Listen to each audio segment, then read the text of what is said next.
விருது பெற்ற Dato Radha Ravi sir அவர்களை வாழ்த்தி பேச அன்புடன் அழைக்கிறேன்.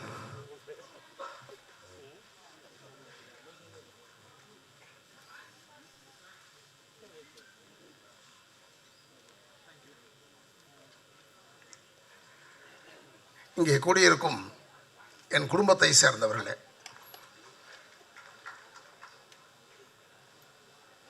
தலைமை பொறுப்பினை ஏற்றிருக்கும் என்னுடைய அன்பு சகோதரர்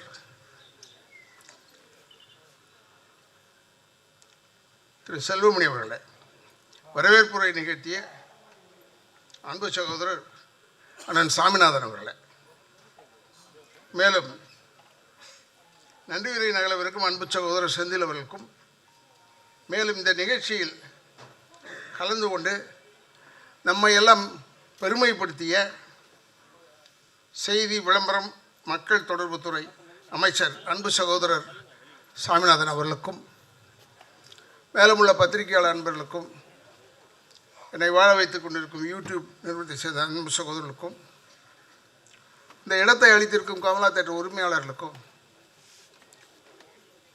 மேலும் உள்ள அத்தனை நல்லுள்ளங்களுக்கும், என்னுடைய யூனியன் டப்பிங் யூனியன் இருந்து உறுப்பினர்கள் பல பேர் வந்திருக்கிறார்கள், அவர்களுக்கும் என்னுடைய வணக்கங்களை கூறி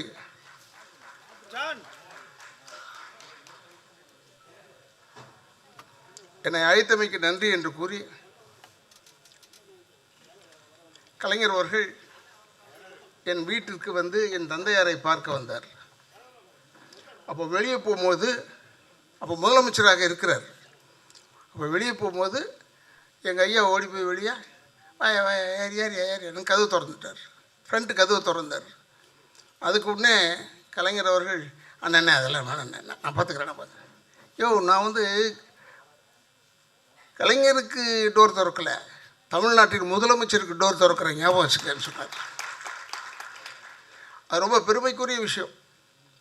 ஏன்னா இதே போல் நான் ஒரு இடத்துல என்ன செஞ்சேன், வாகை சந்திரசேகர் வீட்டு கல்யாணம், அதில் பேசும்போது என்ன செஞ்சுட்டேன், இன்றைக்கி தமிழ்நாட்டில் முதலமைச்சர் அவர் தகுதி முகத்தில் இருக்கிறது பார்த்தா சகோதரர் ஸ்டாலின் அவர்களுக்கு தான் இருக்கிறதுன்னு சொன்னேன். இப்போ அவர் முதலமைச்சர், மிகவும் சந்தோஷமாக இருக்கிறது. ஏன்னா எல்லாமே எங்கள் குடும்பத்தை சேர்ந்தவர்கள். அரசியலில் எப்படி இருந்தாலும் சரி, என்றைக்குமே நான் கலைஞருடைய குடும்பத்தின் மீது மரியாதை கொண்டவர். அவர்கள் இவ்வளோ தூரம் வந்து சாமிநாதன் ஐயா வந்து நம்மளை கௌரவப்படுத்தியிருக்காருன்னா சாதாரணமான விஷயம் அல்ல.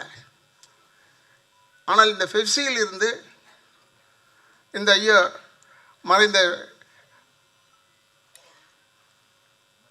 அவருடைய கோஷ் அவர்களுடைய பெயரில் ஒரு விருதை தந்து எங்களையெல்லாம் கௌரவப்படுத்தியதற்கு, மறுபிறவி என்று ஒன்று இருந்தால் உங்கள் பாதங்களாக பிறக்க வேண்டும் என்ற எண்ணத்தில் மட்டுமல்ல, நான் எப்படிப்பட்டவன், எதற்காக குரல் கொடுப்பவன், இதெல்லாம் தொழிலாளர் வர்க்கத்துக்கு தெரியும்.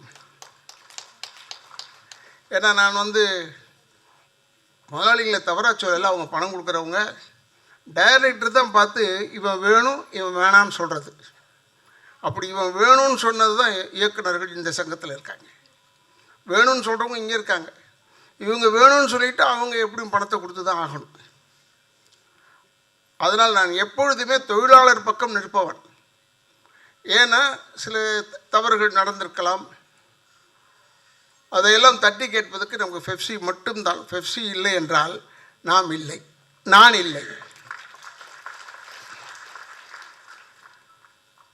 ஏன்னா ஐயா அவர்களுக்கு சொல்லிக் கொள்கிறேன், 24 கிராஃப்ட்டுமே நகமும் சதையும் போல் ஒற்றுமையாக இருப்பவர்கள். சண்டை இருக்கும், சில டைமில் சண்டை இருக்கும், இருந்தாலும் ஒற்றுமையாக இருப்பவர்கள். அவர்களுக்கு ஒன்றென்றால் ஓடோடி வருவதற்கு இங்கே ஏறத்தாழ ஒரு 30,000 35,000 பேர் இருக்கிறோம் என்பதை தெரிவித்துக் கொள்கிறேன். இதேபோல் சாமிநாதன் அவர்கள், நான் அரசியலும் பேச வரல, இங்கே வந்து எங்களை கௌரவப்படுத்தியதற்காக நிச்சயமாக எங்கள் வாழ்நாள் முழுவதும் உங்களுக்கும் நாங்கள் கடமைப்பட்டவர்கள் என்பதையும் தெரிவித்துக் கொள்கிறேன்.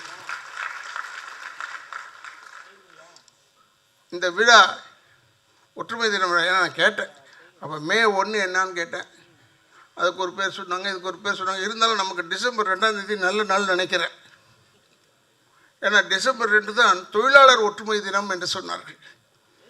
ஆல் இண்டியா லெவலில், ஐஃபெக் லெவலில் சொன்னார் நம்முடைய தலைவர் செல்வமணி அவர்கள். அதெல்லாம் நான் பேசி பார்த்துருக்கேன். அவங்களோடையும் நான் உரையாடி இருக்கிறேன். ஆனால் நம்ம இருக்கிறது தமிழ்நாட்டில். இந்த தமிழ்நாட்டில் இருக்கிற சில சிக்கல், ஏன்னா வெளியூருக்கு போனால் சிக்கல் என்று இப்போ சகோதரர் இளவரசு அவர்கள் சொன்னார் நினைக்கிறேன். இனிமேல் இந்த சிக்கல் இருக்காது. ஏன்னா செல்வமணி இருக்கும் வரை இங்கே சிக்கல் வராது. அதை எப்படியாவது தட்டி கழிச்சிடுவார். அவர் பெப்சியினுடைய ரூல்ஸ் அண்ட் ரெகுலேஷன்ஸ் அவருக்கு நன்றாக தெரியும். அதன்படியும் நடந்து கொள்வார், மனிதாபிமானம் படியும் நடந்து கொள்வார். அதனால் ரெண்டுமே இருக்குது. அதனால் நான் மிகவும் பெருமைப்படுகிறேன். இப்பேற்பட்ட இந்த நம்மளுடைய யூனியனில் நானும் கலந்து கொண்டு,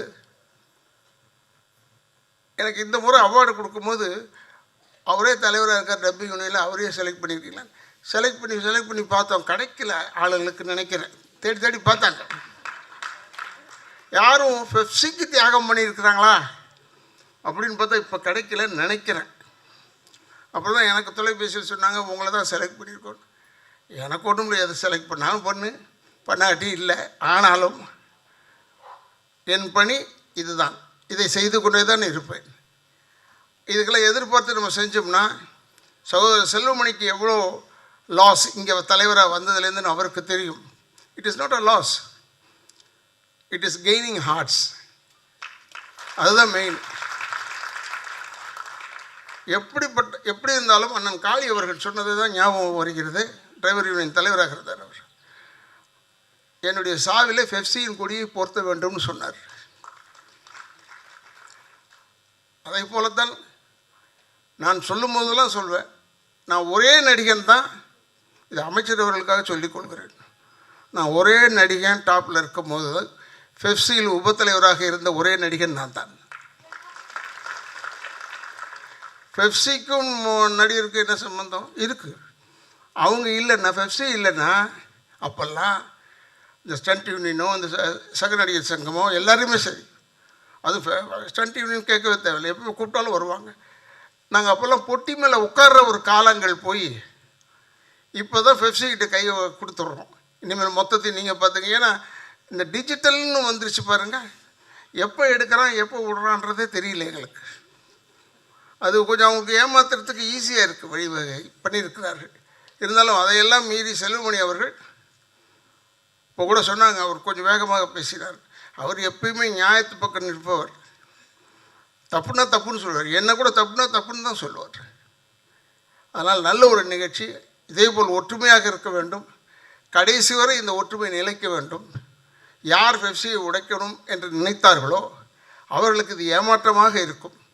உதாரணத்துக்கு இன்று சகோதரர் விஜய் அவர்கள் நடிக்கிற படம் நம்மளுடைய இடத்துல தான் நடக்கிறது. நம்முடைய இடம் தான் காலி இடம், அப்படியே இருக்குது. அவங்க மரியாதை நமக்கு தெரியும், நம்ம மரியாதை அவங்களுக்கு தெரியும். ஏன்னா வேறு எங்கேயாவது போனால் விரட்டி விட்டுருவாங்க நம்மளை. அப்படி அருமையாக செல்வமணி காலங்களில் இந்த விசித்திரமெல்லாம் நடப்பதை நாம் பார்த்து கொண்டு இருக்கிறோம் என்பதை சொல்லி, ஐயா சகோதரர் மாண்புமிகு அமைச்சர் சாமிநாதன் ஐயா வந்ததற்கு என்னுடைய, அதாவது என் குடும்பத்தின் சார்பாக என்னுடைய நன்றியை தெரிவித்து, மறுபிறவி என்று ஒன்று இருந்தால் உங்கள் பாதங்களாக பிறக்க வேண்டும் என்ற எண்ணத்தில் விடைபெறுகிறேன். நன்றி, வணக்கம்.